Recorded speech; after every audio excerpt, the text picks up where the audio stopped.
আল্লাহ তাআলা বলেন, তাবারাকাল্লাযী বিয়াদিহিল মুলক ওয়া হুয়া আলা কুল্লি শাইইন কাদির। তিনি বরকতময় সেই সত্তা যিনি সবকিছুর উপরে ক্ষমতাধর। ওয়া হুয়া আলা কুল্লি শাইইন কাদির। আল্লাযী খালাকাল মাউতা ওয়াল হায়াতা লিয়াবলুয়াকুম আইয়ুকুম আহসানু আমালা। আল্লাহ জীবন এবং মৃত্যুর সৃষ্টি করেছেন, কে কত সুন্দর, আইয়ুকুম আহসানু আমালা, কে কত সুন্দর আমল করতে পারেন। আকসারু বলেন না, এখানে অতিরিক্ত আমল বলেন নাই, আইয়ুকুম, কে কত সুন্দর, কত সুন্দর কোয়ালিটি। ইখলাসের সাথে আল্লাহর জন্য ইবাদত কবুলের দুটি শর্ত, একমাত্র আল্লাহর জন্য, একমাত্র মুহাম্মদ সাল্লাল্লাহু আলাইহি সাল্লামের তরিকায়। যাবতীয় ইবাদত বন্দেগী আপনার জীবনে একমাত্র আল্লাহর জন্য হবে। যাবতীয় ইবাদত বন্দেগীর তরিকা একমাত্র মুহাম্মদুর রাসূলুল্লাহ সাল্লাল্লাহু আলাইহি সাল্লামের তরিকা হবে, অন্য কারোর তরিকা নয়।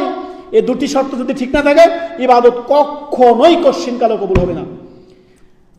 ভালো করে মনে রাখেন, আপনার জীবনের সমস্ত ইবাদত বন্দেগী কার জন্য হবে? আল্লাহর জন্য। আর পদ্ধতি বা তরিকা কার হবে? মুহাম্মদুর রাসূলুল্লাহ সাল্লাল্লাহু আলাইহি ওয়াসাল্লামের তরিকা। মনে থাকবে?